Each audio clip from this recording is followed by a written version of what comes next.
What if we could solve the single biggest problem in quantum computing, not by protecting fragile little particles, but by encoding information into the very shape of space-time itself?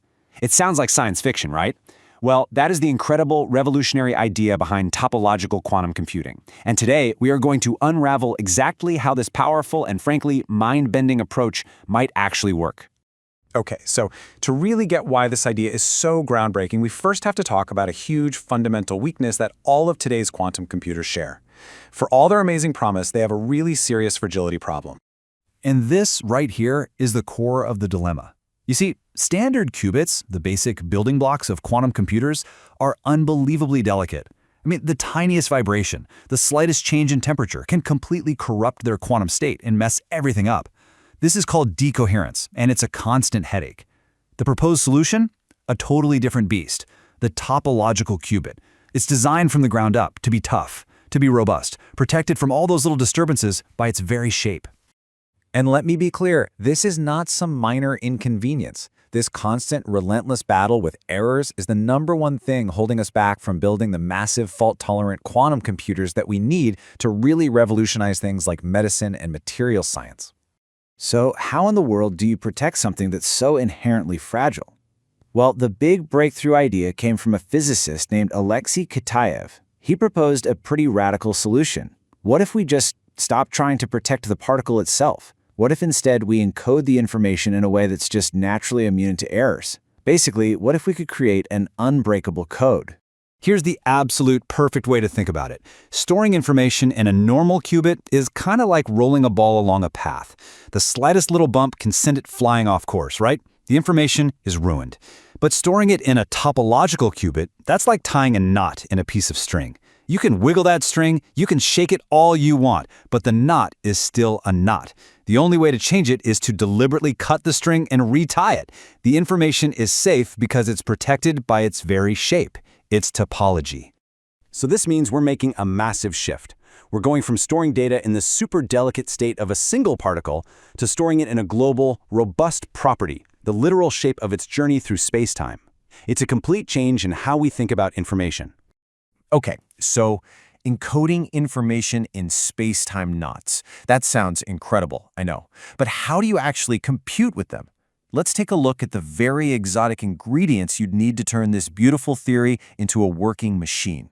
The entire theory really hinges on these exotic things called anyons. Now, these are strange beasts. They only show up in two-dimensional systems, and they just don't follow the normal rules of physics. They're not fermions, like an electron, and they're not bosons, like a photon. They are something else entirely. And it's their totally unique properties that make all of this possible. So here's the magic trick. Imagine these colored lines you see here are the paths of anyons moving forward through time. Because of their quantum nature, they can't just pass through each other. So as you move them around, their paths, what physicists call their world lines, start to weave together into these really intricate braids. And that braid, that literal knot in space-time, is the computation.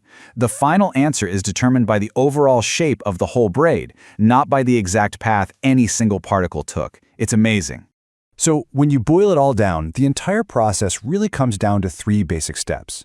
First, you arrange your pairs of anyons in a starting position. Second, you perform your logic gates by physically braiding their paths, moving them around each other. And finally, you read the result of the calculation by bringing the anyons back together, fusing them, and measuring what happens. The theory is just, it's beautiful, it's elegant, it seems so robust, but, and it's a big but, going from that perfect theory to a real-world machine has turned out to be one of the great challenges of modern physics. And this brings us to the really dramatic high-stakes hunt for these elusive ghost particles. Here's the catch. Not just any old anyon will do the trick.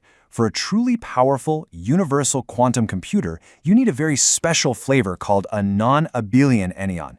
Now, this non-abelian property is what lets them remember the complex order in which they were braided, which is totally crucial for computation.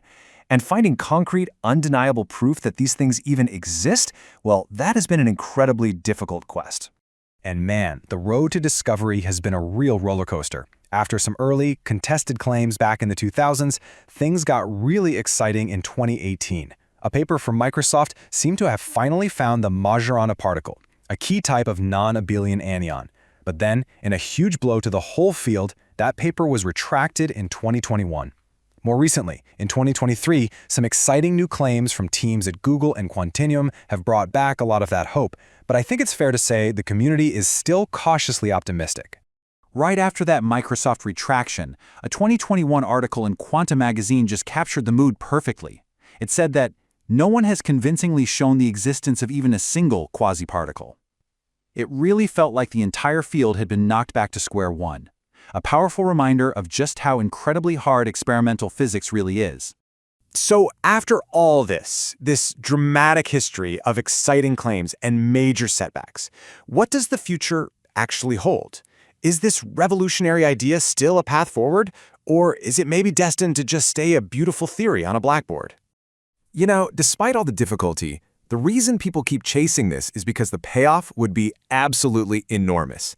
First, it offers a built-in solution to that error problem that plagues every other approach. Second, we know that these machines would be just as powerful as any other kind of quantum computer. And finally, just proving that non-abelian anyons exist would be a monumental, Nobel-worthy discovery that would open up a whole new frontier in physics.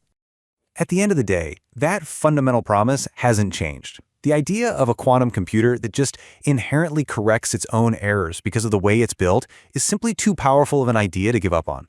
And that's what keeps physicists and engineers all over the world pushing the absolute boundaries of what's possible.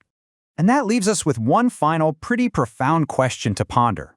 What if the real path to ultimate computational power doesn't lie in trying to control more and more fragile little particles, but in learning how to write our calculations directly into the robust, enduring fabric of space-time itself?